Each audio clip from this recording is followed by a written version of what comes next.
Hey everyone, Teddy Baldassarre here. So a few months ago, I took a look at two watches, similar in terms of their style, but very different in terms of the prices that they were at. I was looking at a Seiko King Turtle for around 600 bucks, and then contrasting it with a Seiko LX with a spring drive movement for $6,000. Whole point of the video was just to kind of mark the differences and how quickly things can escalate and how there's sometimes diminishing returns as you go up market. So what I wanted to kind of do here today was look at what I think are probably three of the main leaders in terms of field watches or kind of everyday style watches that each of the price brackets are occupying. First with the Hamilton Khaki for around $500, the Sinn 556 at around $1,500, and then you have the Rolex Explorer for $6,500. Now just some things I'm gonna be covering in this video. First, starting with just a high level view of the watches themselves. Two, gonna look a little bit more into the details of the separation between what you'll see with the progression of things going up in price and just calling out some differences that you might note, as well as providing some type of review, but not really. So if you are interested in more in-depth reviews, I've done some in the past and pretty much all these watches, so I can link to those down below. And then finally, looking at just some general things to consider. What watch might be best for the right type of person, the right type of scenario. And then of course, just trying to provide more context as things kind of go up in value. Are the returns there? Does it make sense for you? But guys, let's jump into this video. Now to start here, I think it's important to look at the high level overview of three of the pieces just to break down. So first with the Hamilton Khaki Field Mechanical, we have a price of $495, case size of 38 millimeters, thickness of 9.5 millimeters, lug width of 20 millimeters, lug to lug of 47 millimeters, water resistance of 50 meters. Movement is a manual H50, so that is a modified ETA 28012. We'll talk about that more in a moment. And then crystal is sapphire. Then moving up to our second tier here with the Sinn 556, looking at a retail price of $1,510 on the bracelet, case size 38.5 millimeters, thickness of 11 millimeters, lug width of 20 millimeters, lug to lug of 45.5 millimeters, water resistance of 200 meters, movement is an automatic Sellita SW200, and then the crystal is sapphire. And now to round us out here, we have the Rolex Explorer with the reference 214270. This is a Mark II, so longer handset, plus the lume within the numerals on the dial. So price $6,550 retail, case size 39 millimeters, thickness of 11 millimeters, lug width 20 millimeters, lug to lug of 47 millimeters, water resistance of 100 meters, movement is an automatic Rolex 3132, and then a sapphire crystal on this. And guys, if you do like any of these watches that are mentioned in this video, I'll leave links down below to where you can actually purchase them. I am an authorized dealer of Hamilton, so if you are in the market for the watch, definitely check it out. Full authorized dealer, quick fulfillment, and then 9 out of every $10 that we do actually generate from the website goes right back into the content and allowing us to keep doing this. In addition, for Sinn, definitely recommend watch buys if you're in the United States. That's where I purchased my Sinn 556, so the designated distributor for Sinn watches in the United States. And then for Rolex, this watch is actually from Bob's Watches, awesome seller of pre-owned Rolex watches. I purchased my 16570 Explorer 2 from them. Definitely recommend them. Link down in the description, check it out. Now again, all these watches really serve the same type of role and they have a lot of similarities across the board generally. First, stainless steel cases across all of them, relatively smaller with their case size for the most part. All have dials designed for both day and night legibility and really aim to serve that everyday style wear that I think many watch enthusiasts are looking for. Now, I think an important place to begin when talking about similarities and kind of starting to move into this is in the area of wearability. Just to throw it out there, these three watches all have just great wear on the wrist.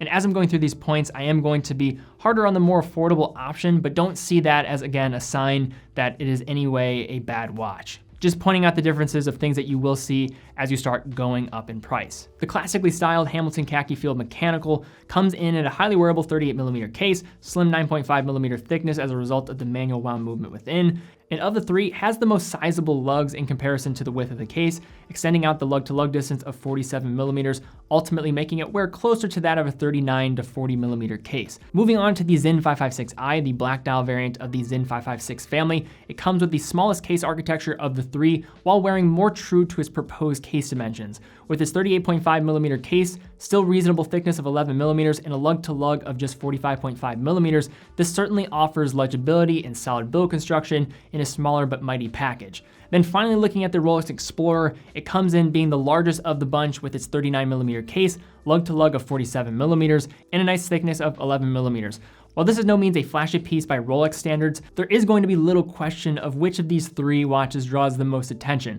It is also the most sporty of the three while wearing closer to that of a 40 millimeter case in the process, with most of the heft that you feel in the wear coming really from that central construction across the case with its larger dial surface and thicker polished bezel. Now, case finishing is definitely one of those things that you're buying as watches become more expensive, and these three watches illustrate that concept rather well. For the Hamilton, the case finishing is, of the three, definitely the most simple and straightforward. It comes with a bead blasted finish throughout, showing a more matte style. These are certainly more aesthetic choices more than anything else, given its military style and what it's really trying to emulate. Yet the absence of lines or bevels and changes in the finish does make it appear the most affordable of the crowd. And although not always an indicator of quality or price, the weight of the Hamilton is lighter compared to the other two watches, coming in at 60 grams.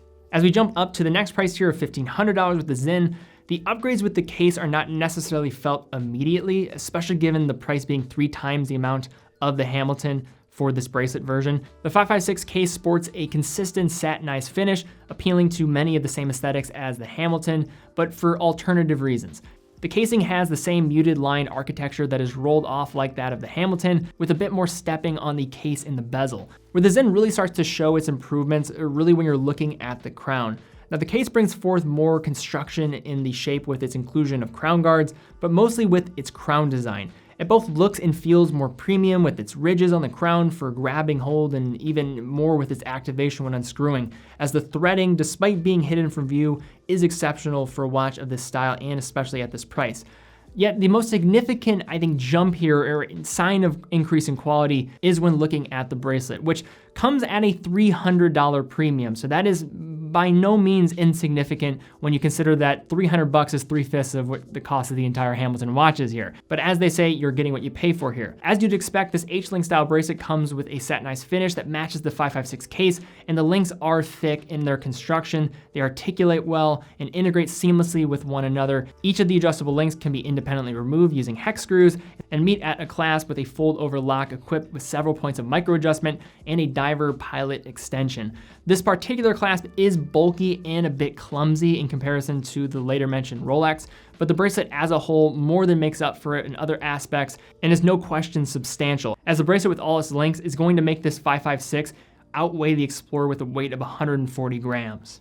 With the Explorer, as previously mentioned, this watch is restrained and relatively straightforward by Rolex standards, as the Explorer really is the base model in terms of where many sports watches within Rolex's catalog find their inspiration. The Explorer case, upon first glance, comes with a mix of finishes, showcasing a consistent brush finish across the top of the lugs and the bracelet, while offering a mirroring polish on the bezel that offers a sleek approach that certainly one-ups the Hamilton and the Sinn by a wide margin.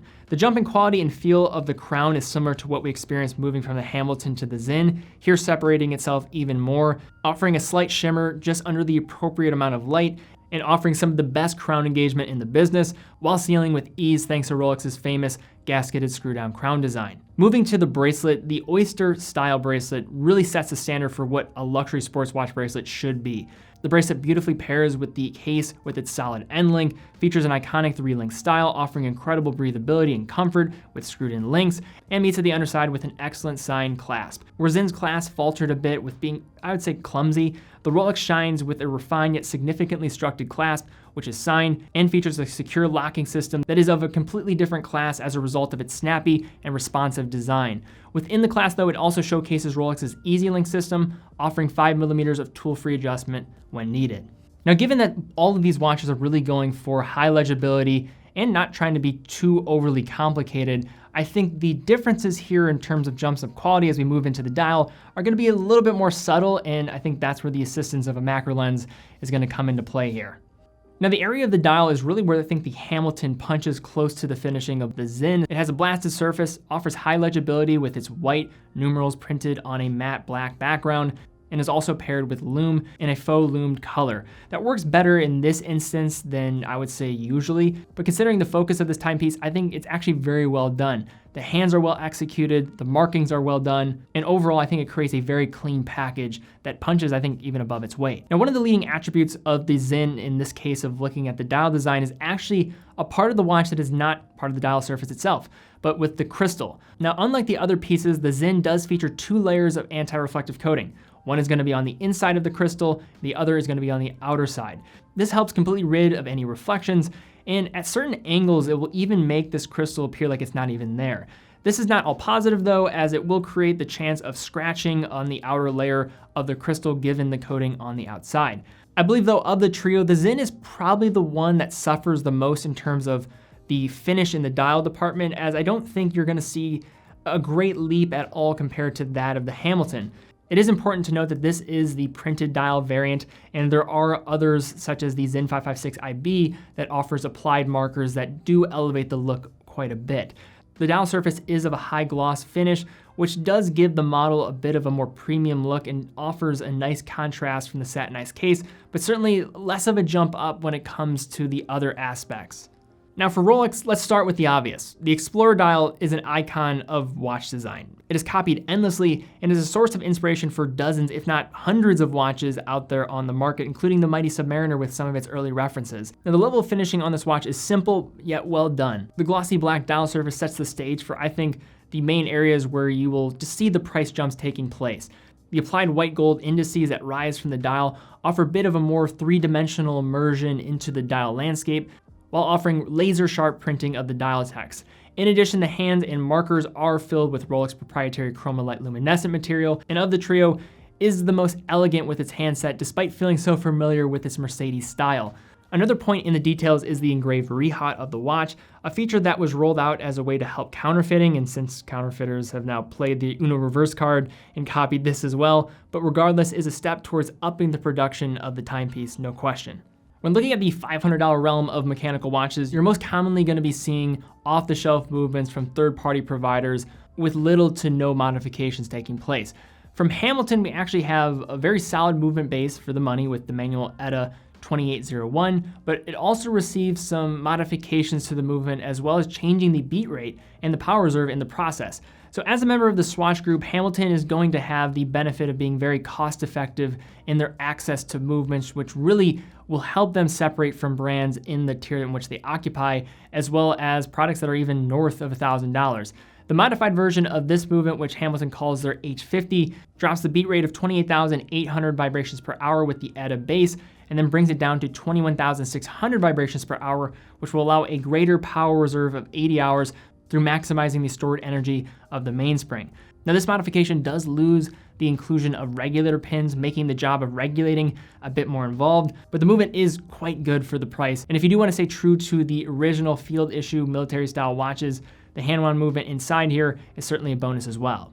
Now moving up to Sinn's price point of $1,500, you still expect a mass market movement, and we're getting that here with the Sellita SW200, a Swiss-made caliber which mimics the workhorse ETA 2824 almost exactly, but isn't controlled by the aforementioned Swatch Group, whose dialing ETA can be a bit finicky at times in supplying movements to independent brands. With specs more or less the same as the ETA 2824, the Sellita Sports 26 joules has a 38-hour power reserve and a standard 28,800 vibrations per hour beat rate, and is available in different grades, with this Sinn speccing this one at a top grade version, or Sellita will refer to as their chronometer equivalent. The SW200 is a proven, reliable, easy to regulate design, which makes a lot of sense in watches all the way up to say $2,000 to $3,000 range. However, these aren't highly finished calibers, but Sinn does a little bit here to deliver what they can. It comes with a custom golden rotor and typically very good regulation out of the factory. This one was running at plus 1 second a day when I first received it, and is running very true to that as well, even months later. In general, with a brand like Sinn, you're typically spending on other technical elements of their watches, and since this is their entry-level point in the world of Sinn, their uptack and their case treatment, their modifications to movements, and other upgrades that you're gonna notice is really not present here as it would be as you start moving up. But then finally, as you start to climb the ladder in terms of movements, you start hearing this jargon around in-house. It's a term that I think in many aspects is overvalued, but nevertheless, to truly obtain that classification, it does demonstrate a pursuit of being a vertically developed manufacturer. Now, Rolex's 3132 caliber is a time-tested in-house manufactured movement that's similar to the standard set by the Oyster bracelet, is the same that you're gonna kind of see here with the movement department. It's not gonna obtain that nature by being highly decorated, but simply being built for utility and peace of mind with proprietary components. It features 31 joules, a 48-hour power reserve, and a conventional 28,800 vibration per hour beat rate. And the service cost of a Rolex will definitely exceed that of the other two movements mentioned here. But this is all done for a reason, as there are just additional things being done to this movement before it leaves the factory. Now, the Rolex 3132 does get some modifications with its inclusion of a parachrom hairspring coming in blue, which offers better sustained oscillation during temperature changes. It has insensitivity to magnetism and offers 10 times more resistance to being impacted by shock compared to your typical hairspring, especially when paired with the parachrom shock absorbers that allow the balance to remain fixated when under stress. Now, finally, the movement is chronometer certified, meaning it's going to be sent into COSC to be certified, offering additional peace of mind when it comes to accuracy. And unlike other manufacturers that test the accuracy of their movements before being cased, the movements produced by the crown are tested following being cased up fully and are rated by Rolex to be running at -2 to +2 seconds a day. Are some of these added features just a byproduct of better marketing than they are actually increasing the quality of the movement? That's probably a fair take, but as I come to be confronted with more luxury products every day, the more I come to realize that it's not about doing what is necessary, but to do more when it's not necessary. So now that we've spent some time looking at each of these watches in greater detail, maybe just closing thoughts and just what watch might be right, and maybe the reason why you'd go one way rather than the other. Now, first starting with the more affordable Hamilton, I think from a value for money perspective, it probably is the safest bet. If you're trying to get into this world, you have either no aspirations to own a luxury watch, and you just want a really solid everyday wear, and coming from a rich brand such as Hamilton, it's a really a no-brainer of a watch to go for in the price range in which it falls. It is a hand-winding movement. I know that's not gonna be for everybody out there, but it does stay true to the original just field-style watches that were rolled out during the mid-20th century. Also, the lower beat rate. Some people like the more high beat rate and the sweeping seconds that come with that, but you are getting the upside of the extended power reserve as a byproduct of that with a solid movement within. Now, as we start looking at the Sinn, I wanna throw in just another watch in here that was not included, but the Tudor Black Bay 36. I chose not to include it because for my feelings, just personally, I find that it's starting to get too close to the Explorer range.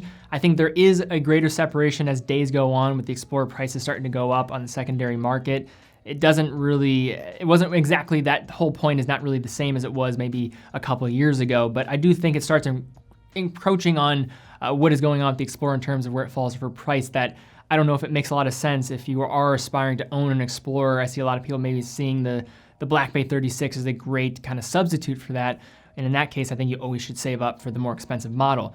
The Sinn 556, there's some of those same elements. You're talking about $1,500, which is not a insignificant amount of money by any means. That's a lot of money to be throwing at a watch. But I think it does offer something a bit different than the Tudor, which is the fact that it's not of the Tudor Rolex family and it's appealing to something different. So the people that don't even aspire to own those things and just want a really well-constructed watch, I think it appeals to that while not providing that same element of status, which I think for me was the reason why I decided to purchase one. I really do enjoy the watch.